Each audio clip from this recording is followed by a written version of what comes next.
أعوذ بالله من الشيطان الرجيم بسم الله الرحمن الرحيم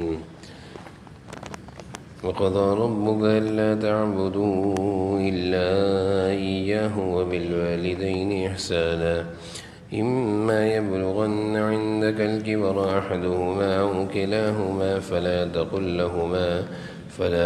لهما أف ولا تنهرهما وقل لهما قولا كريما واخفض لهما جناح الذل من الرحمة وقل رب ارحمهما كما ربياني صغيرا ربكم أعلم بما في نفوسكم إن تكونوا صالحين فإنه كان للأوابين غفورا صدق اللہ العظیم۔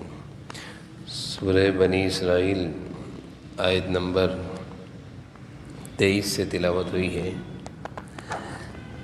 آج کے درس میں قرآن کریم کی مشہور آیتیں، جن آیتوں میں اللہ تعالیٰ نے اپنی عبادت کے حکم کے ساتھ والدین کی فرما برداری کا حکم دیا ہے۔ ایک طرف اللہ تعالیٰ اپنے حقوق کو ذکر فرما رہے ہیں اور ساتھ ہی والدین کے حقوق کو ذکر فرما رہے ہیں۔ اس سے والدین کے حقوق کی عظمت اور اہمیت کا پتہ چلتا ہے کہ ایک ہی آیت میں اللہ تعالیٰ اپنی عبادت کے حکم کے ساتھ والدین کی اطاعت اور فرمانبرداری کا حکم دے رہے ہیں، اور پھر والدین کی فرمانبرداری کا صرف حکم نہیں دیا بلکہ ان کے 5 آداب بیان فرمائے ہیں، اور پھر 5 آداب کے ساتھ 5ویں ادب میں ان کے لیے دعا کرنے کا، ان سے بات کرنے کا طریقہ اور سلیقہ سکھایا ہے۔ اللہ تعالیٰ آداب سکھا رہے ہیں کہ والدین سے کس طرح بات کرنی ہے، ان کے سامنے اونچی آواز سے بات نہیں کرنی، ان کے لیے کس طرح دعا کرنی ہے۔ پھر اگلی آیت میں اللہ تعالیٰ کہہ رہے ہیں ہو سکتا ہے کبھی والدین سے بے ادبی ہو جائے تو اس کا ازالہ یہ ہے کہ ان سے معافی مانگ لو۔ اگر تم نیک ہو تو ان سے معافی مانگ لو، یعنی ان کی بے ادبی کا ازالہ معافی سے ممکن ہے۔ اور اگر کوئی معافی نہیں مانگتا تو والدین کی بے ادبی اور نافرمانی یہ ایک ایسا گناہ ہے ان گناہوں میں سے جس کی سزا انسان کو دنیا میں بھی ملتی ہے۔ یعنی بہت سارے گناہ ایسے ہیں جن سے، بلکہ سارے گناہوں کی سزا آخرت میں ملے گی، لیکن کچھ گناہ ایسے ہیں جن کی سزا اللہ تعالیٰ دنیا میں ہی دے دیتے ہیں اور آخرت میں بھی دیں گے۔ ان میں سے والدین کو ستانے والا دنیا میں بھی عذاب بھگ دے گا، سزا بھگ دے گا، پریشانیوں کو سہے گا، اور آخرت کا عذاب تو دائمی ہے۔ جناب نبی کریم صلی اللہ علیہ وسلم نے والدین کے آداب سے متعلق ہدایات دی ہیں۔ ایک روایت نے فرمایا کہ باپ جنت کا درمیانی دروازہ ہے، اب تمہیں اختیار ہے کہ اس کی حفاظت کرو یا اس کو ضائع کرو۔ ایک روایت میں ارشاد فرمایا کہ والدین کی رضامندی اللہ کی رضامندی ہے، والدین اگر ناراض ہو گئے تو اللہ بھی ناراض ہو جاتے ہیں۔ ایک روایت میں فرمایا، آپ سے پوچھا گیا کہ والدین کا کیا حق ہے اولاد پر؟ آپ نے فرمایا وہ دونوں ہی تیری جنت یا دوزخ ہے، یعنی تو ان کی اطاعت اور خدمت کرے گا تو جنت میں جائے گا، اور اگر تو نے ان کی بے ادبی کری اور وہ ناراض ہوئے تو وہ تیرے لیے دوزخ میں جانے کا سبب بن جائیں گے۔ ایک اور حدیث میں آتا ہے، آپ صلی اللہ علیہ وسلم نے ارشاد فرمایا، جو شخص اللہ کے لیے اپنے ماں باپ کی فرما برداری اور ان کی خدمت اور اطاعت اللہ کے لیے کرتا ہے، اللہ تعالیٰ اس کے لیے جنت کے دروازے کھول دیتے ہیں، بس یہاں مرے گا اور وہاں جنت میں جائے گا۔ اور فرمایا جو ان کی نافرمانی کرتا ہے اللہ تعالیٰ اس کے لیے جہنم کے دروازے کھول دیتے ہیں۔ ایک صاحب نے عرض کیا، اللہ کے رسول، اگر والدین ہی ظلم کر رہے ہیں اولاد پر؟ آپ نے 3 مرتبہ ارشاد فرمایا، وَإِن ظَلَمَاهُ، اگرچہ والدین تم پر ظلم بھی کر رہے ہوں پھر بھی تمہیں کسی بھی طرح اختیار اور اجازت نہیں کہ تم ان کو ستاؤ، ان کی نافرمانی کرو، ان کی بے ادبی کرو۔ ایک اور حدیث میں آپ صلی اللہ علیہ وسلم نے فرمایا کہ جو خدمت گزار بیٹا اپنے والدین پر محبت اور شفقت بھری نظر ڈالتا ہے، خدمت گزار سعادت مند بیٹا اپنے والدین پر شفقت اور محبت بھری نظر ڈالتا ہے تو ہر نظر پر اللہ تعالیٰ ایک حج مقبول کا ثواب دیتے ہیں۔ حج مقبول کا مطلب وہ حج جو قبول ہو جائے۔ صحابہ نے عرض کیا اللہ کے رسول، اس طرح تو ہم دن میں 100 مرتبہ ان پر محبت کی نظریں ڈالیں گے اور ان کی شفقت کی نظریں ہم پر ہوں گی۔ آپ نے فرمایا کہ ہاں، اگر 100 مرتبہ بھی والدین کو محبت بھری نگاہوں سے دیکھو گے اور وہ تم سے راضی بھی ہوں گے تو ہر نظر پر یہی ثواب ملے گا۔ اللہ تعالیٰ کے خزانوں میں کوئی کمی نہیں ہے۔ تو یہ والدین کی عظمت اور ان کے احترام سے متعلق یہ بڑی عظیم آیتیں ہیں۔ احادیث میں ایک واقعہ بھی آتا ہے، قرطبی تفسیر قرطبی میں یہ واقعہ نقل کیا ہے کہ ایک شخص نے حضور صلی اللہ علیہ وسلم کو آ کر اپنے والدین کی شکایت کری اور عرض کیا کہ میرے ماں باپ نے میرا مال لے لیا ہے۔ آپ صلی اللہ علیہ وسلم نے فرمایا کہ اپنے والد کو بلا کر لاؤ، اور والد کی پہنچنے سے پہلے جبرائیل علیہ السلام حضور صلی اللہ علیہ وسلم کے پاس پہنچ گئے اور عرض کیا کہ جب اس کا والد آ جائے، اس کا باپ آئے، تو آپ اس کے والد سے کہیے گا وہ کلمات کیا ہیں جو تم نے دل میں کہے، تمہارے کانوں نے بھی نہیں سنے اور تمہاری زبان پر بھی نہیں آئے، وہ کلمات کیا ہیں۔ جب یہ شخص اپنے والد کو لے کر حضور صلی اللہ علیہ وسلم کے پاس آیا تو آپ نے ان کے والد سے پوچھا کیا بات ہے، یہ آپ کی شکایت کرتے ہیں، کیا آپ اس کا مال لے لیتے ہیں؟ ان کے والد کہنے لگے اللہ کے رسول، اس سے آپ یہ پوچھیں کہ میں اس کا مال لیتا ہوں تو کہاں خرچ کرتا ہوں؟ اسی کی پھپھی پر، اسی کی خالہ پر، اس کی والدہ پر اور اپنے اوپر خرچ کرتا ہوں، ادھر ادھر اڑاتا نہیں ہوں۔ آپ صلی اللہ علیہ وسلم نے ارشاد فرمایا عربی کا ایک لفظ ہے اس کا مطلب ہوتا ہے کہ بس حقیقت معلوم ہو گئی، یعنی حقیقت سمجھ میں آ گئی ہے کہ یہ جو کہہ رہا ہے یہ غلط کہہ رہا ہے، والد صحیح کہہ رہے ہیں، وہ لیتے ہیں تو صحیح جگہ پر خرچ کر رہے ہیں۔ پھر آپ نے اس شخص سے عرض کیا، یعنی آپ نے فرمایا کہ اب مزید کچھ سننے کی ضرورت نہیں ہے، یعنی بیٹا غلط بیانی کر رہا ہے۔ اس کے بعد اس کے والد سے آپ صلی اللہ علیہ وسلم نے دریافت کیا کہ وہ کلمات کیا ہیں جن کو ابھی تک خود تمہارے کانوں نے نہیں سنا، خود ابھی تک تمہارے کانوں نے نہیں سنا، تمہارے دل میں وہ کلمات جذبات ہیں۔ جب تمہیں پتہ چلا کہ میری شکایت حضور صلی اللہ علیہ وسلم سے ہوئی ہے تو وہ جذبات دلی کیا ہیں، سناؤ ذرا۔ اس شخص نے عرض کیا کہ اللہ کے رسول، ہمیں ہر معاملے میں اللہ تعالیٰ آپ پر ہمارا ایمان اور یقین بڑھا دیتے ہیں، یعنی ہر معاملے میں ہمارا ایمان بڑھتا ہے آپ پر، لیکن ابھی جو آپ یہ بات فرما رہے ہیں کہ ایسی بات ہے کہ جو کسی نے نہیں سنی، آپ کو اطلاع ہو گئی، یہ بھی ایک معجزہ ہے، یعنی ہمارا ایمان بڑھ گیا کہ آپ واقعی اللہ کے نبی ہیں۔ ایک ایسی بات جو میں نے ابھی تک زبان پر نہیں لایا، دل میں میرے خیالات آ رہے تھے کہ بیٹا کیسے ہے، میری شکایت کر دی، میں خیالات دل میں جیسے انسان سوچتا ہے نا، میں نے وہ کلمات ابھی تک میرے کان نے نہیں سنے، آپ نے سن لی، ہم تو پہلے بھی ہر بات سے آپ پر ایمان بڑھتا ہے، اس واقعے سے تو اور ایمان بڑھ گیا۔ آپ صلی اللہ علیہ وسلم نے فرمایا اچھا میں سناؤں نا؟ پھر اس نے کچھ عربی اشعار سنائے جو اس کے دل کے جذبات تھے، اور یہ جذبات کب تھے؟ جب اس کے بیٹے نے ابا کی شکایت کری اور کہنے لگا اپنے الفاظ میں تجھے بچپن میں غذا دیتا تھا اور جوان ہونے کے بعد بھی تمہاری ذمہ داری اٹھائی، تمہارا سب کھانا پینا میری ہی کمائی تھی۔ پھر اس نے کہا جب کسی رات میں تجھے کوئی بیماری پیش آ جاتی تھی اور تو چھوٹا تھا تو میں تمام رات تمہاری بیماری کی وجہ سے جاگتا رہتا اور بے قرار رہتا، گویا تمہاری بیماری مجھے لگ گئی ہے، تمہیں نہیں ہے، جس کی وجہ سے میں پوری رات جاگتا۔ اللہ، میرا دل ڈرتا تھا کہ کہیں تمہیں کچھ ہو نہ جائے، حالانکہ مجھے معلوم تھا کہ موت ایک اٹل فیصلہ ہے، اس کے لیے ایک دن متعین ہے، لیکن میں ڈرتا تھا کہ میرا بیٹا کو بیماری بڑھ نہ جائے اور اس کو موت نہ آ جائے، جیسے والدین کو ہوتا ہے نا۔ اور پھر کہا پھر جب تو اس عمر کو پہنچا کہ جس کی میں تمنا کرتا تھا میرا بیٹا جلدی سے بڑا ہو، تو تم نے میرا بدلہ سختی اور سخت کلامی سے دیا، گویا کہ تم مجھ پر احسان کر رہے ہو، یعنی میں نے بچپن سے لے کر تمہیں اس مقام تک پہنچایا، آج میں تم سے کچھ کہہ رہا ہوں تو تم مجھے ساتھ یہ کر رہے ہو کہ جیسے تم مجھے کچھ دے رہے ہو تو احسان کر رہے ہو۔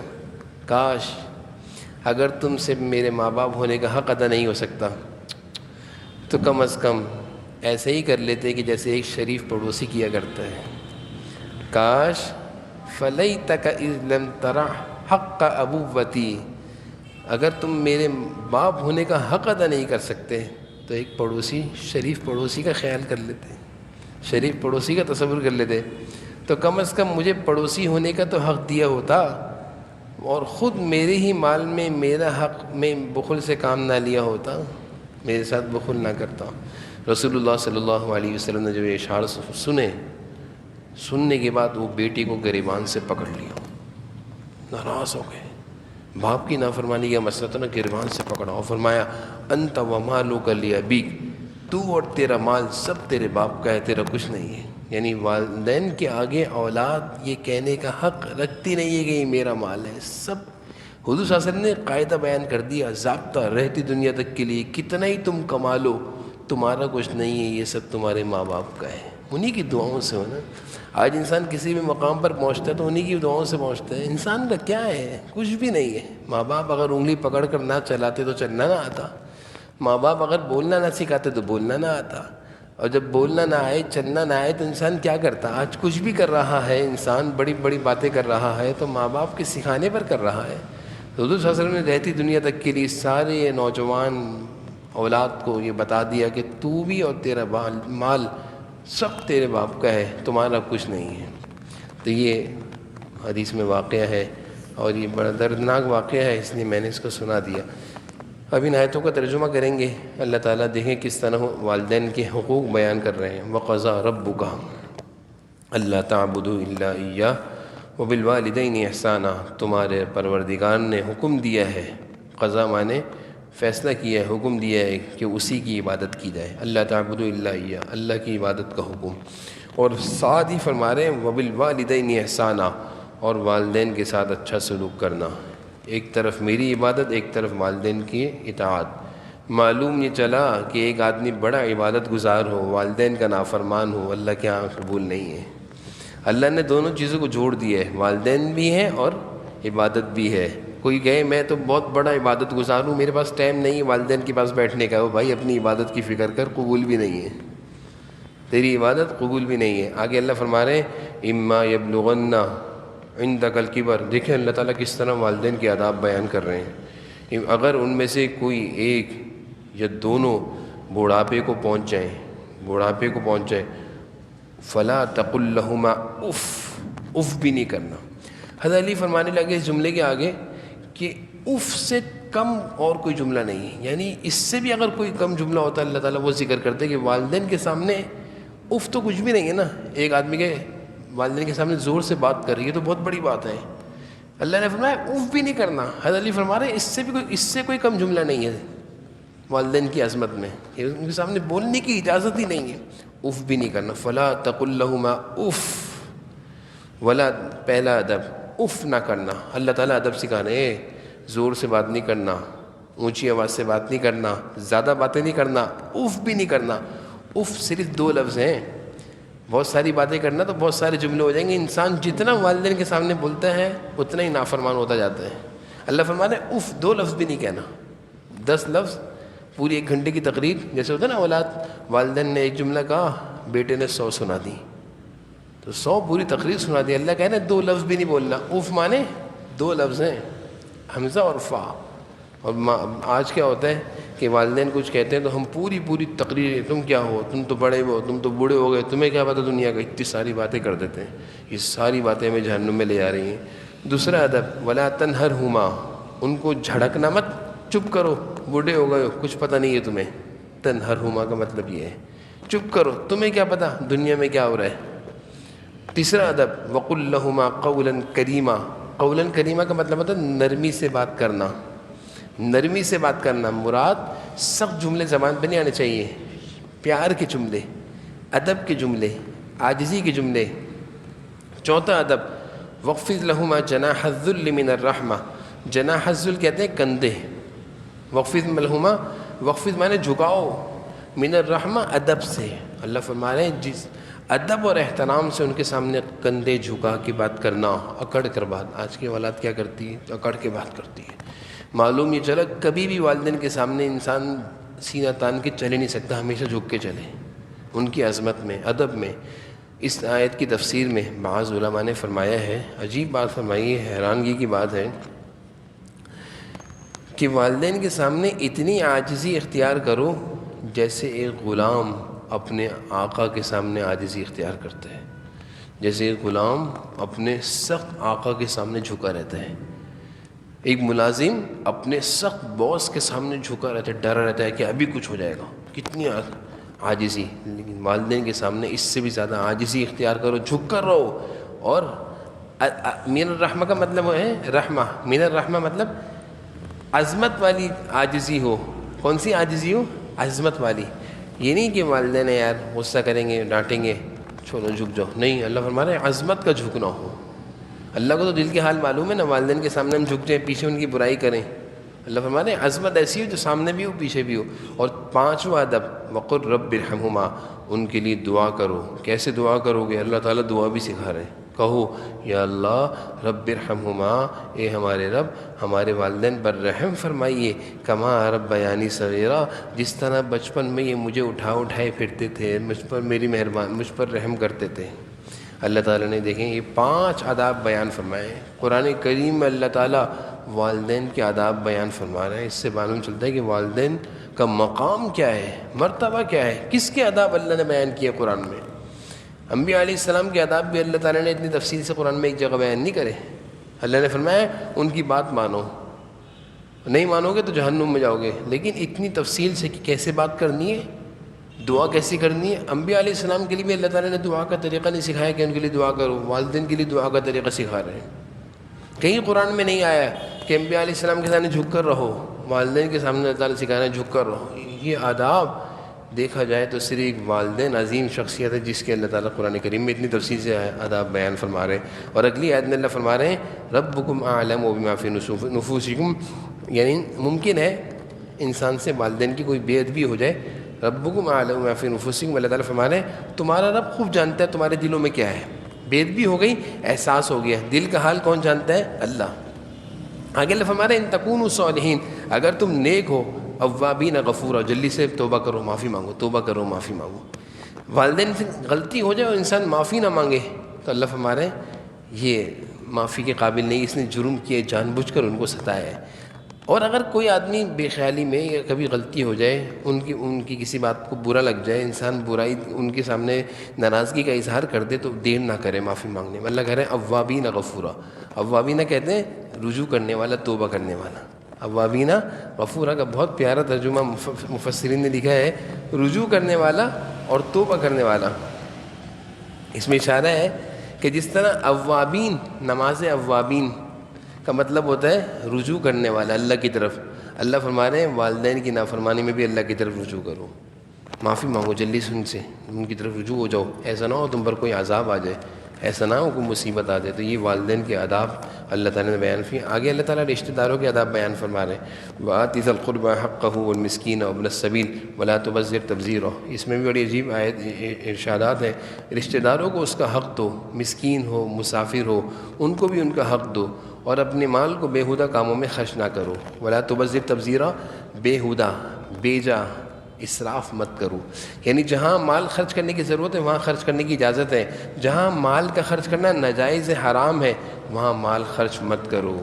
تبذر تبذیرا ان المبذرین کانوا اخوان الشیاطین، اللہ فرما رہے ہیں بیجا فضول خرچی کرنے والے، بے موقع مال اڑانے والے، جیسے منگنیوں میں، باراتوں میں، ویڈیو، میوزک، یہ جتنے خرچے ہیں یہ سارے مبذرین ہیں۔ اللہ فرما رہے ہیں کانوا اخوان الشیاطین، یہ سب شیطان کے بھائی ہیں جو اس طرح بے موقع خرچ کرتے ہیں۔ کسی سے کہا جائے بھائی کوئی غریب ہے اس کی بچی کی شادی کرا دو، کہیں گے پیسے نہیں ہیں، اور اپنی بچی کی شادی میں لاکھوں روپے تو صرف منگنی میں اڑا دیتے ہیں اور اس طرح کی رسموں میں اڑا دیتے ہیں اپنی بچی کی۔ یہ ساری چیزیں اللہ فرما رہے ہیں ان المبذرین، یہ لوگ سب فضول خرچی کرنے والے شیطان کے بھائی ہیں۔ وکان الشیطان لربہ کفورا، اور شیطان بھی اپنے رب کا ناشکرا تھا، یہ لوگ بھی اپنے رب کے ناشکرے ہیں۔ اللہ تعالیٰ نے اس آیت میں بھی بڑا عظیم حکم دیا ہے۔ اللہ تعالیٰ ہم سب کو سمجھنے کی توفیق عطا فرمائے۔ آج کا درس بڑا اہم تھا، والدین کی عظمت اللہ تعالیٰ نصیب فرمائے۔ حدیث میں آتا ہے کہ ایک صحابی نے حضور صلی اللہ علیہ وسلم سے کہا کہ اب تو والدین نہیں، اب میں کیا کروں، تو والدین نہیں میں کیا کروں۔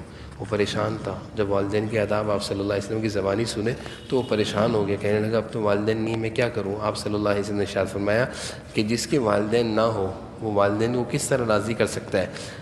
اس کے راضی کرنے کا طریقہ آپ صلی اللہ علیہ وسلم نے یہ ارشاد فرمایا کہ والدین نے جو زندگی میں کچھ معاملات طے کیے ہوں گے، کسی سے کچھ وعدے کیے ہوں گے، ان کو پورا کرے۔ پہلی چیز بیان فرمائی آپ نے، ایک صحابی نے عرض کیا کہ یا رسول اللہ ماں باپ کا انتقال ہو گیا ہے، اب میں کیا کروں؟ حدیث مل گئی مجھے کہ اب میں کیا کروں؟ آپ صلی اللہ علیہ وسلم نے ارشاد فرمایا پہلا کام لکھیں، پہلا کام دعا اور استغفار کرو، والدین کے لیے دعا استغفار کرو، اگر وہ نہیں ہیں ان کے لیے برابر اللہ تعالیٰ سے رو، اولاد کی دعا والدین کے لیے سب سے زیادہ قبول ہوتی ہے۔ دوسرا کام، جو وعدہ انہوں نے کسی سے کیا تھا اپنی زندگی میں، اپنے کسی دوست سے میں یہ کام کروں گا، یا اس کو دینے کا کہا تھا کہ میں اس کو اتنے پیسے دوں گا، تو وہ تم پورا کرو۔ والدین کے وعدے پورے کرنا یہ اولاد پر حق ہے، یہ سب سے بڑا حق ہے۔ ان کے لیے صرف اصالِ ثواب کے لیے قرآن خوانی کے میلے لگانا یہ کوئی بڑا حق نہیں ہے۔ قرآن خوانی کا میلہ لگا کر ایک دیگ چڑھا دی، سب کو کھلا دی، سمجھے والدین کا حق ادا کر دیا۔ حدیث میں دیکھے کہیں بھی نہیں آیا دیگ چڑھانا۔ تو بہتر کیا ہے، انہوں نے اگر اپنی زندگی میں کسی سے کوئی معاہدہ کیا تھا، وعدہ کیا تھا، تو وہ پورا کریں، وہ دیں۔ تیسرا حق دیکھیں حدیث میں آپ صلی اللہ علیہ وسلم فرما رہے ہیں، اور یہ حدیث ابو داؤد شریف کی ہے۔ تیسرا حق یہ ہے کہ ان کے دوستوں کا اکرام کرو، والدین کے دوستوں سے ملنا چاہیے، والدین کے دوستوں کے پاس جانا چاہیے، ان کے دوستوں کا اکرام کرنا چاہیے، احترام کرنا چاہیے کہ آپ ابو کے دوست ہیں، میری نشانی ہے، میں آپ کے لیے ہدیہ لایا ہوں۔ یہ آپ صلی اللہ علیہ وسلم فرمایا۔ چوتھا، ان کے ایسے رشتہ داروں کے ساتھ صلہ رحمی کا برتاؤ کرو جن کا رشتہ قرابت صرف انہی کے واسطے سے ہے، یعنی والدین کے وہ بہن بھائی، چچا تایا، چچا پھپھی، یہ جو ہے نا ددیال والے یا ننیال والے، خالہ، اور اسی طرح ماموں، ان کے ساتھ احسان کرو۔ اور باخدا میں ایسے لوگوں کو جانتا ہوں جو سب بیماریوں میں لگے ہوئے ہیں، لیکن وہ یہی کام کرتے ہیں کہ اپنے والدین کی ملنے والوں کے ساتھ اور اپنے رشتہ داروں کے ساتھ احسان کرتے ہیں، اللہ نے ان کی زندگی میں برکت ڈال دی، ایسی بیماری کہ اس بیماری میں کوئی بچتا نہیں ہے، اور یہ جی رہے ہیں، آرام سے جی رہے ہیں۔ یہی ان کا عمل ہے جو اللہ کو پسند آ گیا۔ اللہ تعالیٰ میں ان کی توفیق نصیب۔